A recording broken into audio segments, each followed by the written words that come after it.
అట్టే లేదనుకుంటానమ్మా అంది పిన్నిగారు మొహం ముడుచుకోడానికి ఉపక్రమిస్తూ. సుందరమ్మ నాలిక కరుచుకుంది చేసిన పొరపాటుకి. ఎంతో వద్దు, ఈ పూటకే మీ నాగపూరు కప్పుతో నాగపూరు కప్పుడు చాలు అంది. మేడ కొనేసినంత పనయింది పిన్నిగారి ప్రాణానికి. దానికేం భాగ్యం మహారాజులా పట్టికెళ్ళు అంది ఆదరంతో. సుందరమ్మ వెళ్లగానే నరసమ్మగారు వచ్చి పిన్నిగారిని పలకరించింది. మా చిన్న పిల్లగినా మీ ఇంటో ఆడుకుంటోందా వదినా అంది ఆప్యాయంగా. లేదండి అంది పిన్నిగారు కాస్త ముభావంగా. ఏమోనమ్మా, అస్తమాను అత్తయ్యత్తయ్యంటూ హైదోతూ ఉంటుంది. మీ ఇల్లు కాస్త విశాలం కదూ, దాని ప్రాణానికి హాయిగా ఉంటుంది అంది వరసమ్మగారు. ఏమిల్లు లెస్తురూ వదినా, మాకు మహా ఇరకాటంగా ఉంది. పెద్ద కొంప కోసం దేవుళ్లాడుతున్న కొద్దీ దూరం అయిపోతోంది. అవుగాని వదినా మీ ఇంట ఒక అర్ధశేరు బియ్యం ఉంటే ఇద్దురు అనక పంపించేస్తాను. ఉంటేనే సుమండి అంది వరసమ్మగారు కాస్త గొంతుక మార్చి. అదేమిటమ్మో, లేకపోతే ఇచ్చేదేముంది, అయినా మా ఇంట ఇటువంటి వాటికి లోటుండదమ్మో. మరేం లేదుదినా, ఈ తోటలో ఇప్పటికి 8 ఇళ్లలో అడిగాను. అందరిళ్లలోనూ బియ్యం నిండుకున్నాయట. ఆప్తులు కాబట్టి మీతో చెబుతున్నాను సుమండి అంది నరసమ్మ. పోన్లే ఎవరి పాపం వాళ్లది. అర్ధశేరు కాదు, ఇంకో పావుషేరు కూడా పట్టుకెళ్ళు. చేట తెచ్చావా, చెంగులో పయ్యనా? మీ కలకత్తా వెండి గిన్నెలో పోసివ్వండి అంది నరసమ్మ. బియ్యంతో పాటు కాసిని వంకాయలు, ఓ గుమ్మడి బద్ద కూడా ఇచ్చి పంపింది పిన్నిగారు. నరసమ్మగారు ఇంటికెళ్లి తలుపు గొళ్ళెం తీసేవరకు ఇంట్లోని నలుగురు పిల్లలు బింబిలలాడుతూ బయటకొచ్చారు. అమ్మా అన్నమే, అప్పచ్చే, కానీయే, వానియే అంటూ. వరసమ్మగారు అలవాటు ప్రకారం నలుగురికి వీవుల మీద 4 రళ్ళు 8 వడ్డించి అవతలకి పామ్మంది. 5 నిమిషాలలో ఆ తోటలోని 11 ఇళ్లలో ఉన్న 50 మంది నరసమ్మగారి పిల్లల గోల విని తెల్లారిందని తెలుసుకుని లేచారు. కొన్ని వేల సంవత్సరాల క్రితం ఆ తోటలో జనాన్ని ఇప్పటికి మళ్ళే నరసమ్మగారి పిల్లలు కాకులు, కోళ్లు ముచ్చటగా మేలుకొలిపేవి. అప్పట్లో కణ్వుడు, విశ్వామిత్రుడు, వశిష్ఠుడు మొదలైన ఋషుల కోవకి చెందిన గొప్ప ఋషి కూతురు ఒకసారి బొమ్మల పెళ్లిళ్లు చేసింది. ఆశ్రమ సీమలోని ఋషులు, వారి శిష్యులు 50 మంది ఆ పెళ్లి వైభవంగా జరపడం కోసం నిజంగానే విడిది కట్టారు. తోట మధ్యన ఒక పెద్ద కుటీరం నిర్మించారు పెళ్లికి. దానికి ఎడాపెడా 4 పర్ణశాలలు, వెనుకవైపు 2 శాలలు కట్టారు విడిది కోసం. కొంతకాలానికి క్రీస్తు శకం దరిమిలా 20వ శతాబ్దం వచ్చేశాయి. నాగరికత పెరిగాక అక్కడ ఊరు వెలిసింది. ఆ శాలలు కొన్న యజమాని వాటి ఆకులు తీయించి పాత వెంకులు, రేకు ముక్కలు వేయించాడు. పైకప్పగా స్తంభాలు తరకలు తీసి ఇటికలు, మట్టి వేసి గోడలు లేపాడు. మధ్య పాకపీకి ధాబా వేయించాడు. పైన గది వేశాడు. ఆ వర్ణశాలావళి యజమానులు మారినా శాల్తీలు మారలేదు. చుట్టూ ఉన్న గదిన్నర వాటాలతో 10 రూపాయల అద్దె ఇచ్చే చిన్న కుటుంబాలున్నాయి. మధ్య ఇల్లు 2 భాగాలు. ఒక వాటాలో పెద్ద మనిషిగారు ఆయన కుటుంబం ఉన్నారు. రెండో దాంట్లో సుబ్బారావుగారి మావగారి కూతురు మొగుడు సుబ్బారావు ఉంటున్నారు. చుట్టూ ఉన్న గదిన్నర వానాలలో చక్రవర్తి మందరమ్మల వంటి చిలక గోరువంకల దగ్గరినుంచి చక్రవర్తి కవిత్వానికి గురి అయిన పిల్లలకోడి నరసమ్మగారి వరకు రకరకాల కుటుంబాలు ఉన్నాయి. వీటిలో ఏ తరగతి క్రిందకు రానిది. మిడిల్ స్కూలులో 5వ తరగతి వరకు పాఠాలు చెప్పే పంతులమ్మ జానకమ్మ పెళ్లి చేసుకొని బంగారు బొమ్మ. ఇంటి యజమాని వీర్రాజు. మధ్య ఇంటి మేడ గదిలో ఉంచారు ఒంటరిగా. వీర్రాజుకి శరత్ బాబు కథల్లో హీరో లక్షణాలు కొన్ని ఉన్నాయి. ముందు వెనక ఎవరూ లేదు. ఉన్నవాళ్లెవరో చాలా దూరాన ఉన్నారు. వీర్రాజు ఆస్తి అనదగిన ఈ వాడ, వాళ్లంతా తన్నే పట్టుకు దేవుళ్లాడేటట్లు చేయగలిగినంత బలమైన మారంబురాయి కాదు. వీధిమంది మధ్య ఉండాలని వీర్రాజుకి ఉబలాటం లేదు.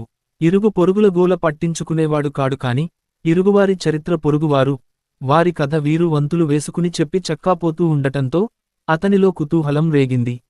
మేడమీది గదిలో కూర్చుని ఓడలో కప్తానలా చుట్టూ గదిన్నర వాటాల వారు పడే అవస్థలు, కీచులాటలు, దోబూచులాటలు సావకాశంగా చూస్తూ ఉండేవాడు.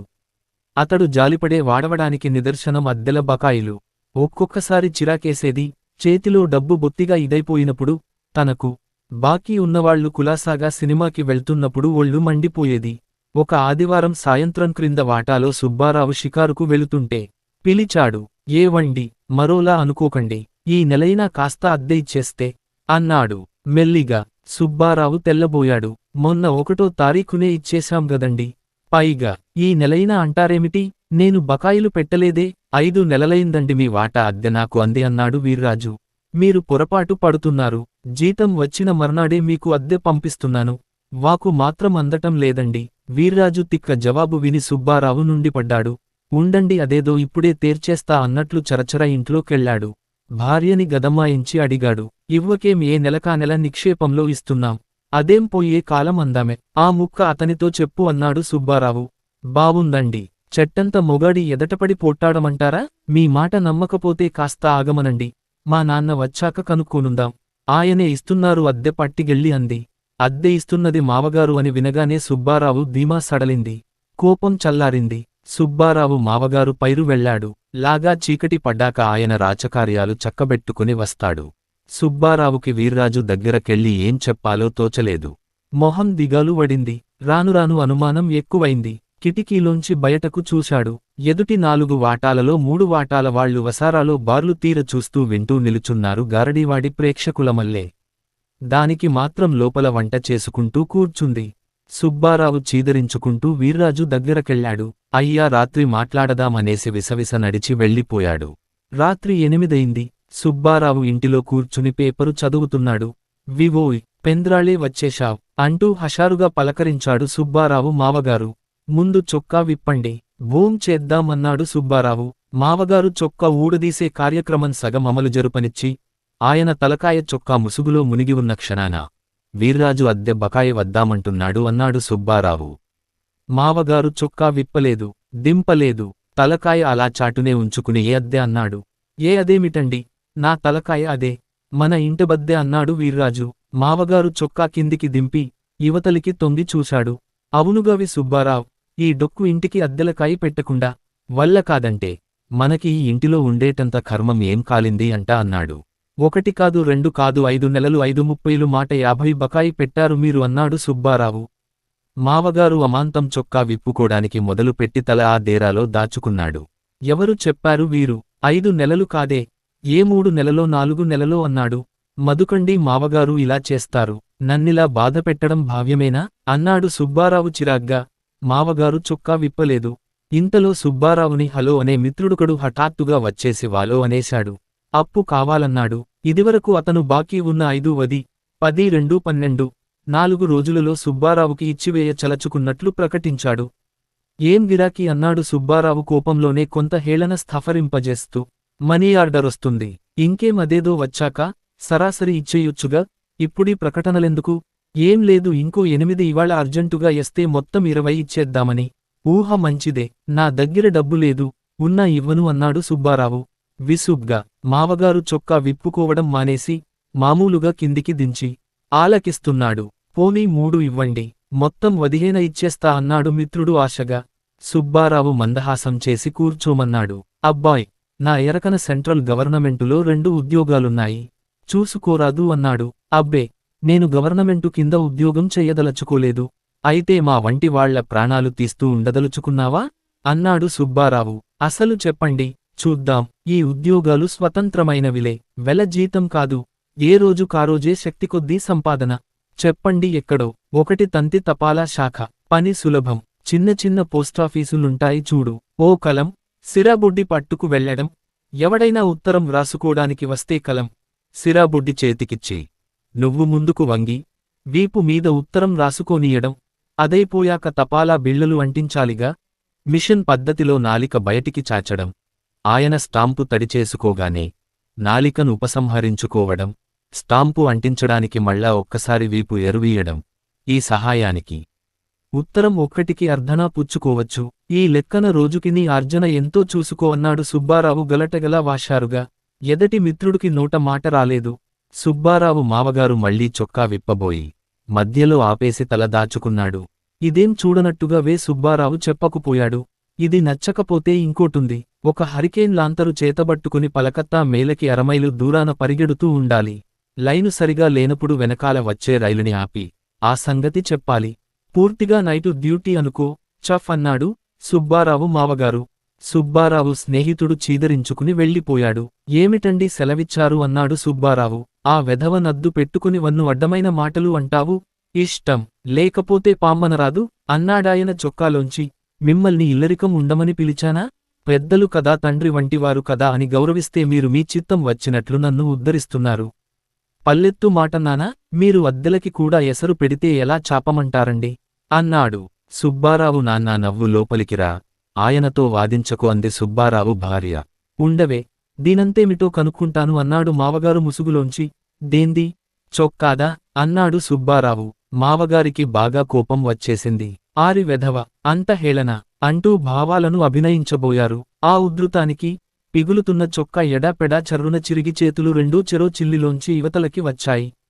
తల ముసుగులో ఉండిపోయింది. ఈ శబ్దాలు విని వీర్రాజు మేడ దిగి మూడడుగులు వేసి కొయ్యబారిపోయాడు. సుబ్బారావు వాటాకి, ఇవతల వాటాకి మధ్య ఒక తలుపే అడ్డం. ఆ తలుపు దగ్గర అతి మనోహరమైన దృశ్యం కనబడింది. కిటికీలోంచి చూసిన వీర్రాజుకు ఆ వాటాలోని పెద్దమనిషి ఒక కుర్చీలో కూర్చున్నాడు. పక్కనే ఆయన సతి మరొక కుర్చీ వేసుకుంది. కూతుర్చు, కొడుకులు, మనుమలు ఎడాపెడా మంచున్నారు. కొందరు పెద్దవాళ్ల కాళ్ల దగ్గర మఠం వేసుకు కూర్చున్నారు.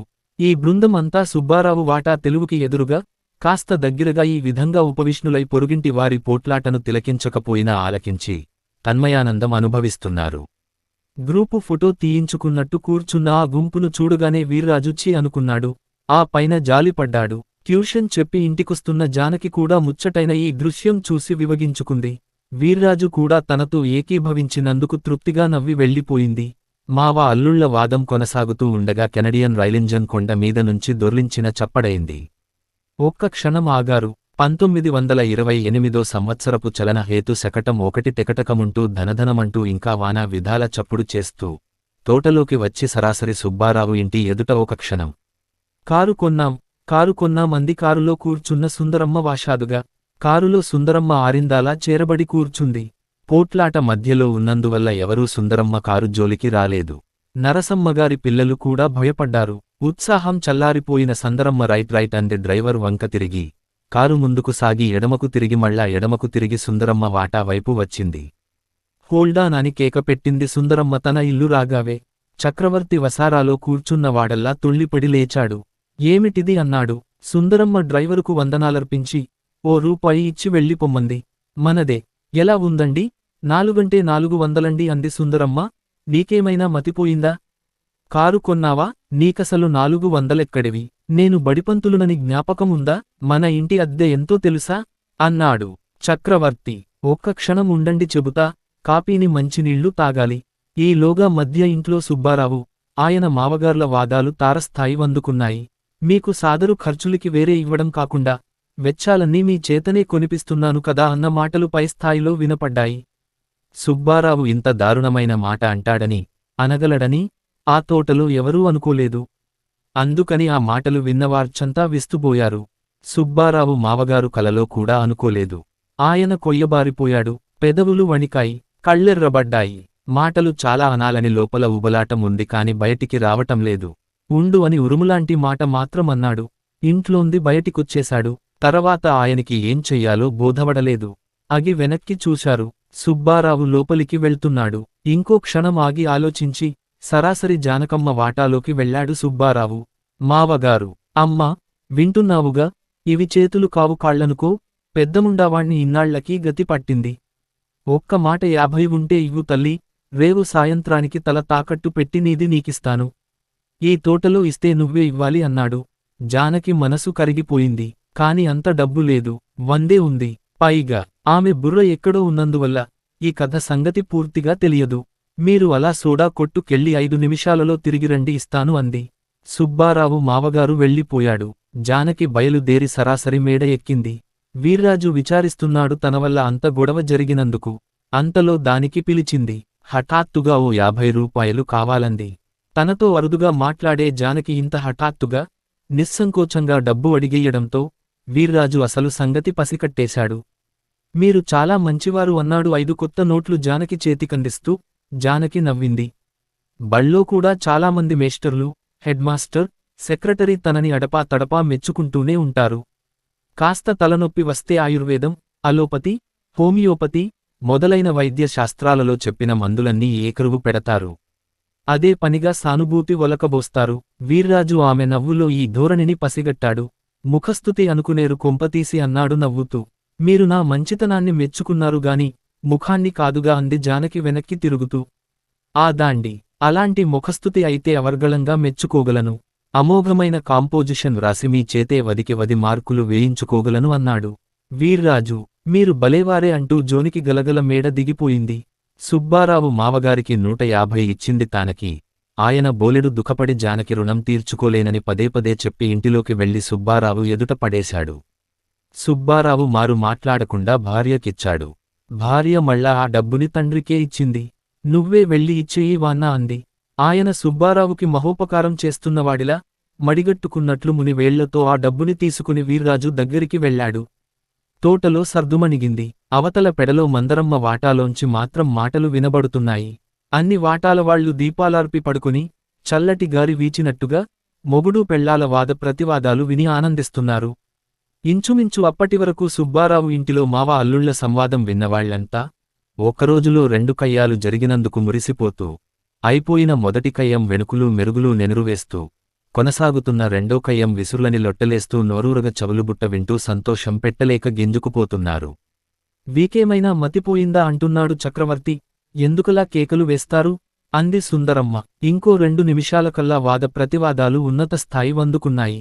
సుందరమ్మ వాక్యాలకి ఒక్కరవ్వ ఏడుగు రంగు వేసింది.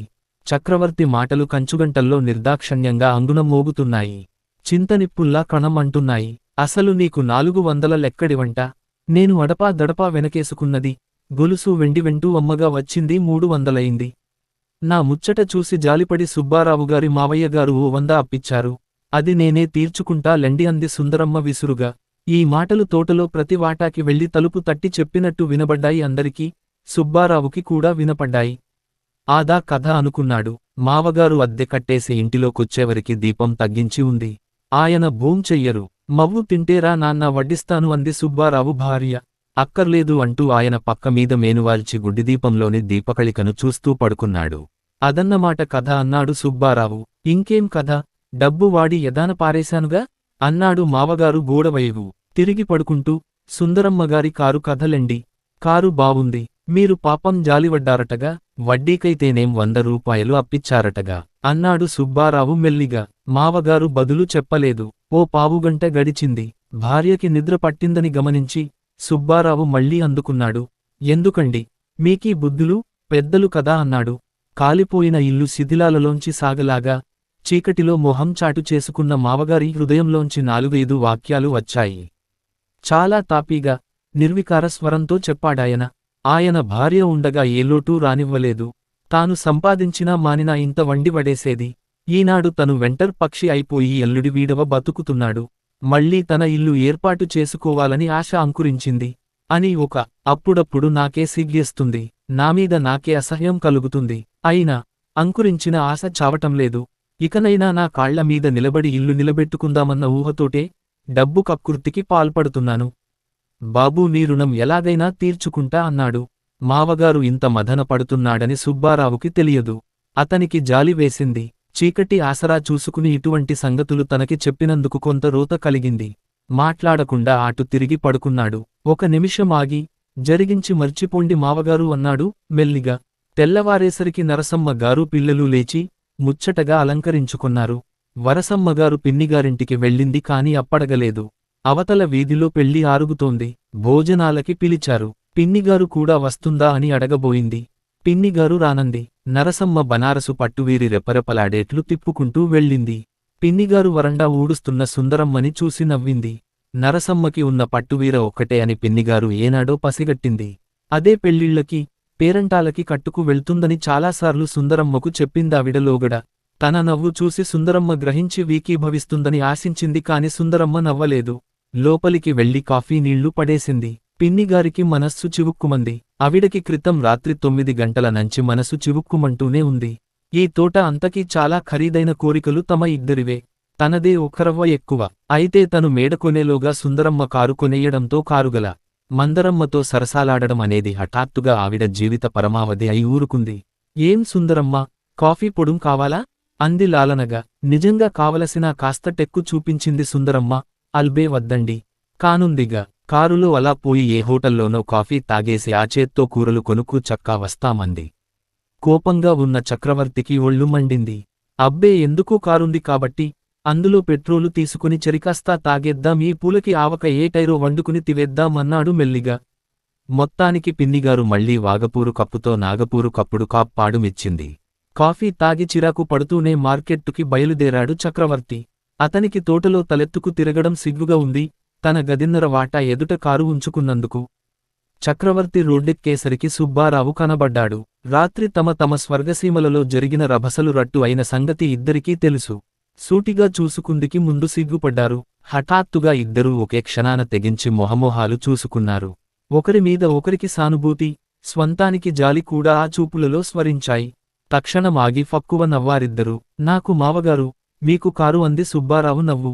మరే, నాకు కాదు, మీకు మావగారు అంది చక్రవర్తి నవ్వు. వస్తానండి. మంచిది. ఇటు అల్లుడు, అటు చక్రవర్తి కూడా ఒకే సమయాన బయటకు వెళ్లడంతో సుబ్బారావు మావగారి బుర్ర చురుకుగా పనిచేసింది. సుందరమ్మ దగ్గరకెళ్లి తను అప్పిచ్చిన 100 కాక ఇంకో ఏలై అర్జెంటుగా ఇవ్వమన్నాడు.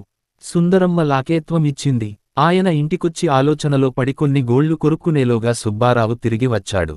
మామగారు, మీరు రాత్రి కోపంలో డబ్బు అప్పు తెచ్చినట్టున్నారు. జరిగిందేదో డబ్బు తీసుకెళ్లి ఆ అప్పు తీర్చెయ్యండి అన్నాడు బ్యాంకు నుండి తెచ్చిన మాట 50 చేతికిస్తూ. జరిగింది గాని మావగారు విస్తుపోయి మాట్లాడేలోగా సుబ్బారావు స్నానానికి వెళ్లిపోయినందువల్ల ఆయన ఆ ప్రయత్నం మానుకొని తను సంకల్పించిన కార్యాచరణకు ఉపక్రమించాడు. నాందిగా 25 రూపాయలు వేరే తీసి మొలలో దోపుకున్నాడు. 125 పట్టుకుని జానకి వాటాలోకి వెళ్లాడు. రాత్రి ఆమె చేసిన సహాయం జన్మజన్మలకు మర్చిపోవన్నాడు.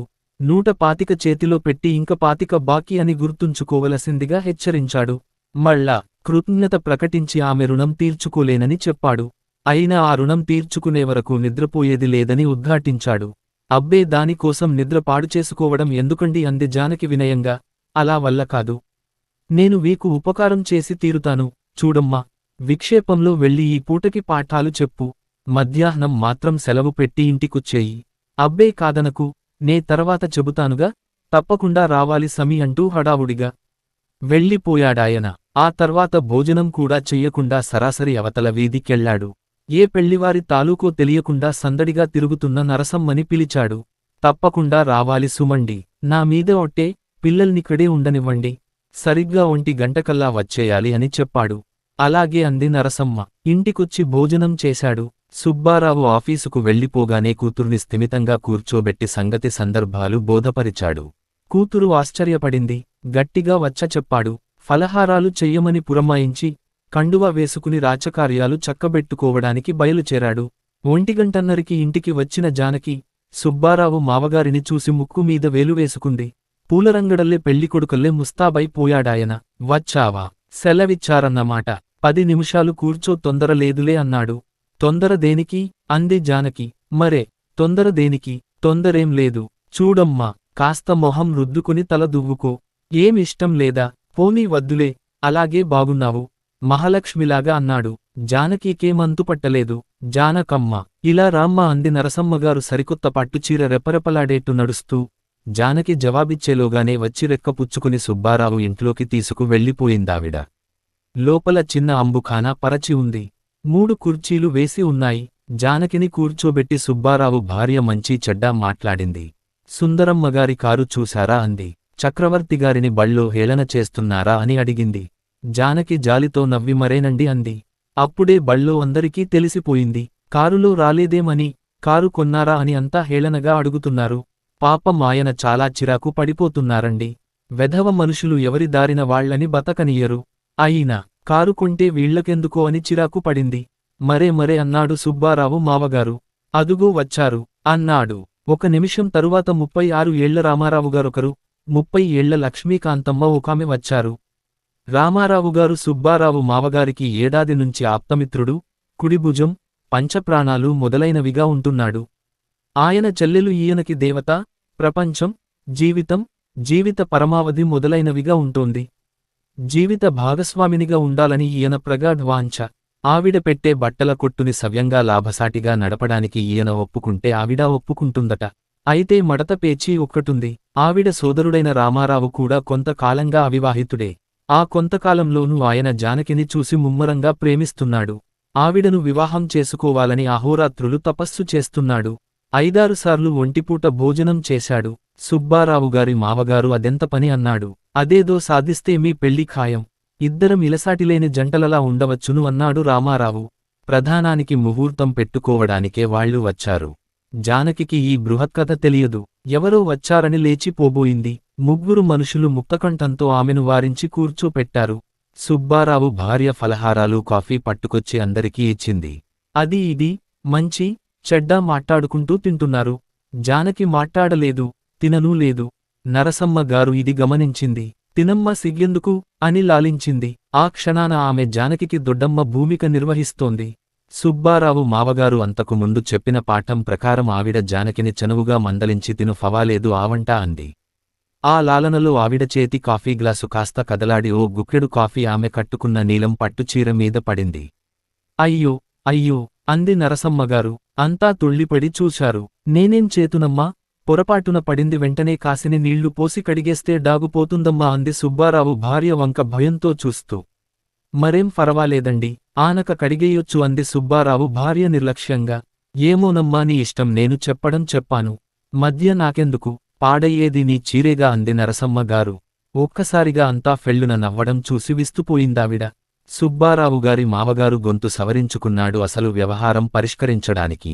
ఏమో ఈ రామారావు నీకు నచ్చినట్టేగా, మా పిల్ల ముద్ద బంగారం అనుకో, ముల్లో కాలు గాలించినా ఇంతటి సాత్వికురాలు నీకు దొరకదు అన్నాడు.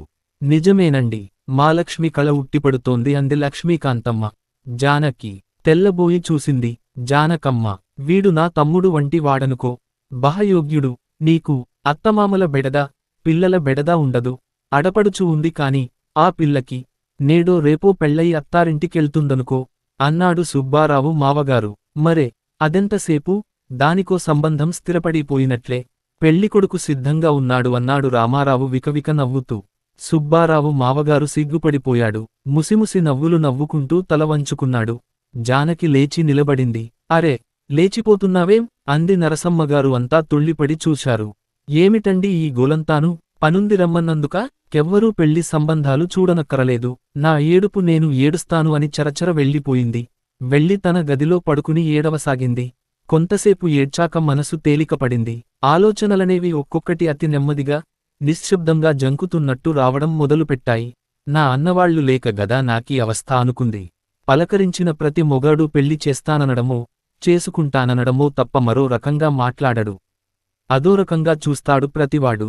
జానకికి భయం వేసింది. ఆలోచిస్తూ ఉండగా లీలగా నిద్ర వచ్చింది. సాయంత్రం 5ంటికి మెలకువ వచ్చి లేచి వరండాలోకి వచ్చింది జానకి. తోటంతా శ్మశానవాటికలా నిర్జీవంగా కనబడింది. ఈ పెడవాళ్లంతా షికార్లకి వెళ్ళినట్టున్నారు. బుర్మని కారు శబ్దం వినబడింది. టాపులేని పాత ఆస్టిన్ డొక్కులో బిక్క మొహం పెట్టుకున్న చక్రవర్తి, టెక్కు ఒలకబోస్తున్న సుందరమ్మ షైరుకి వెళుతున్నారు. సుందరమ్మ ఎర్రటి చీర కట్టింది. దానికి జోడుగా మహావికృతమైన నల్లరంగు రవికను వేసుకుంది. పూలు ముడిచింది. పైగా పెద్ద పెద్ద నల్లద్దాలున్న కళ్లజోడు తగిలించుకుంది. జానకి సానుభూతితో నవ్వింది. కారుని భయపడుతూ నడుపుతున్న చక్రవర్తిని చూసి పాపమనుకుంది. అంతలో ఆమె దృష్టి ఎదుట మేడమీదికి పోయింది. పైన వీర్రాజు కిటికీ దగ్గర విచారంగా నుంచుని సిగరెట్టు కాలుస్తూ కారులో జంట వంక చూస్తున్నాడు. పాపం అని మళ్ళీ అనుకుంది జానకి. చక్రవర్తి దురవస్థ తనకి పట్టలేదే అని వీర్రాజు బెంగపెట్టుకున్నాడనిపించింది. అంతలో క్రితం రాత్రి అప్పు తెచ్చిన డబ్బు సంగతి జ్ఞాపకం వచ్చి లోపలికెళ్లి డబ్బు తీసుకుని మేడ ఎక్కింది. వీర్రాజు కొంచెం కంగారు పడ్డాడు. ముందు జానకి ఇచ్చిన డబ్బుని పరాకుగా అందుకున్నాడు. ఆ పైన ముగ్ధుడై పోయాడు. ఏవండి వంట్లో బాగులేదా అంది జానకి. వంట్లో బాగానే ఉందండి, మనసే బాగులేదు అన్నాడు వీర్రాజు కిటికీ వంక చూస్తూ. అతని మనసు ఎందుకు బాగులేదో తెలుసుకోవాలని జానకికి కుతూహలం లేదు. తను యథాలాపంగా కుశలం అడిగితే అతను అలా జవాబివ్వడం జానకికి నచ్చలేదు. క్రిందకి వెళ్ళిపోబోయింది. ఇప్పుడే ఓ పెద్ద కుట్రలోంచి బయట పడ్డానండి అన్నాడు వీర్రాజు. ఆమె వంక వెళ్ళిపోలేదు. ఏం కుట్ర అని అడగనూ లేదు. చూడకుండానే జానకి నాకీ 4 ఇళ్ళు ఉండడం, నా అన్నవాళ్లు దగ్గర్లో లేకపోవడం చూసి అడ్డమైన వాళ్ళు నాకు పెళ్లి చెయ్యాలని కంకణం కట్టుకున్నారండి. మధ్యాహ్నం ఒక పరిచితుడు పనుందని వాళ్ళింటికి తీసుకెళ్లి ఓ రాక్షసి పిల్లని చూపించి నచ్చిందా అని అడిగాడండి. ఆడా మగ 20 మంది నా వంక శ్రద్ధగా చూస్తున్నారు. చికాకు పడిలేచి వచ్చేశానండి అన్నాడు వీర్రాజు. జానకికి ఒక్కసారి గుండె కొట్టుకుంది. సరిగ్గా ఆ వేళకే తన మీద ఇక్కడ కుట్ర జరిగిందని చెప్పబోయి తమాయించుకుంది. ఈ ప్రపంచంలో ఒక్కళ్ళం ఉండడం మహాకష్టమండి. ఎవరి దారిన వాళ్లు బతకరు, ఇంకోళ్ళని బతకనివ్వరు. ఒక్కొక్కసారి భయమేస్తుంది అన్నాడు వీర్రాజు. జానకి గుండె కొట్టుకుంది. తన భావాలని పైకి చదివేస్తున్నాడు. ఆ ముక్క చెప్పాలని అనుకుంది. క్షణంలో సగంసేపు వీర్రాజు ముఖంలోకి పరీక్షగా చూసింది. అతను హేళన చేయటం లేదు, సూటిగా తన వంక చూశాడు. నిజమేనండి, వస్తా అని క్రిందికి బయలుదేరింది జానకి. జానకి అని పిలిచాడు వీర్రాజు. కంఠస్వరం మారింది. భయపడుతూనే జానకి వెనక్కి తిరిగింది. నా ఆత్మకథ సరదాగా చెప్పలేదండి. నాకు మీమీద గౌరవం, నమ్మకం, గురి ఉన్నాయి. అందుకని మిమ్మల్ని పెళ్లి చేసుకుంటే నేను సుఖపడతానని, మిమ్మల్ని సుఖపెట్టగలనని అనుకుంటున్నాను అన్నాడు వీర్రాజు. అంత హఠాత్తుగా ఇటువంటి సంగతి చెప్పడంతో జానకి ఎగిరి గంతెయ్యాలో, ఏడ్చి మొత్తుకోవాలో, చీత్కరించుకోవాలో చటుక్కున నిర్ధారణ చేసుకోలేకపోయింది. ఒక్క క్షణం తరువాత ఆమెకి కోపం వచ్చింది. బళ్ళో హెడ్మాస్టరు, సెక్రటరీ, కొందరు టీచర్లు, ఇక్కడ సుబ్బారావు మావగారు అందరూ తనని ఈ సంగతి ఎత్తి వేధించారు. ఇప్పుడు ఇతను అదే చేశాడనిపించింది. మీరు ఇంతేనా అని గొణుక్కుంటూ చరచర మేడ దిగిపోయింది. వీర్రాజు కుర్చీలో కూలబడి ఏకబిగిని 10 సిగరెట్లు కాల్చి బాధపడ్డాడు. తెలివైన దానినని తూచి మాట్లాడుతానని అనుకునే జానకి తొలిసారిగా తప్పు చేసినట్లు మదనపడింది. చక్రవర్తి రథం తిరిగి 9 గంటలకి కొంప చేరేసరికి తోటలో నిద్రపోతున్న కొద్దిమందికి మెలకువ వచ్చింది. చక్రవర్తి ఇంట్లోంచి నవ్వులు స్ఫుటంగా వినబడ్డాయందరికీ. సుందరమ్మ అమాయకత్వం చూసిన కొద్దీ చక్రవర్తికి ఒక వంక కోపం తగ్గిపోయి మరొక వంక ప్రేమ ఇనుమడిస్తోంది. ఆ సాయంత్రం దుకాణానికి వెళ్లి పెద్ద పెద్ద చీరలన్నీ బేరమాడి ఒక జేబురుమాలు రూపాయ పెట్టికొంది. ఇంకోచోట ఏవో 4 సామానులు కొని కారులో పడేయమంది షాపువాడ్ని. ఏ కారులో నండి అని అడిగాడు అతడు. పెద్ద పెద్ద కారుల మధ్య, కాంతులేని కారుల మధ్య ఉన్న తన చిన్న పాత కారును చూసి సిగ్గువేసింది సుందరమ్మకి. అదుగో ఆ డొక్కు కారు లేదు, చిన్నది, అందులో పడెయ్యండి అంది. మళ్ళా ఏం తోచిందో, డ్రైవరుదిలెండి, మాది రిపేరుకెళ్ళింది అనేసింది. ఆ కారు మా పక్కనే ఉన్న చక్రవర్తి బలవంతాన నవ్వు ఆపుకున్నాడు. ఇంటికి వస్తుండగా చక్రవర్తి ఎత్తి పొడిచాడు. కారు డ్రైవరుదన్నావు, రేపొద్దున ఈ పట్టుచీరని దాసీదానిదంటావు, మరి నేను అన్నాడు నవ్వుతూ. అరచేతితో చక్రవర్తి నోరు మూసి ఏం మాటలండి అంది సుందరమ్మ. కొంచెం సేపు తరువాత చక్రవర్తి కారును కుడివేపు తిప్పాలనుకున్నాడు. అలవాటు ప్రకారం దైవం అన్యథా సంకల్పించాడు. స్వతంత్ర భావాలు గల కారు, మురారే తృతీయ పంథా అనుకుంది. అది మలుపు అయినందువల్ల చక్రవర్తి బ్రేకు వేసేలోగా ఒక చెట్టు దగ్గరకు వెళ్లి దాన్ని కూలత్రొయ్యపోయి గట్టి ప్రయత్నం చేయకుండానే ఊరుకుంది. 10 రూపాయలు ఖర్చు పెట్టాక చక్రవర్తి, సుందరమ్మ కారుని ఇంటికి తీసుకొచ్చారు. అందుకని అందమైన ఓ సుందరమ్మ ఈ కారు లేకపోతేనే మనం ఆనందంగా ఉండగలం. కాస్త డబ్బు కూడబెట్టుకున్నాక మంచి కారు కొందాం, అందాక దీన్నే ఉంచుకుందామంటే మన ఆర్జన అంతా దీనికే అర్పించి కడుపులో కాళ్ళు ముడుచుకుని పడుకోవాలి. బోధపడిందా అన్నాడు చక్రవర్తి లాలనగా. అప్పటికి ఏడుపు పర్యంతమైన సుందరమ్మ సరే అంది. దీన్ని అయినకాడికి అమ్మేద్దాం, బహుశా మనింటాయన వీర్రాజు కొనవచ్చును అన్నాడు చక్రవర్తి.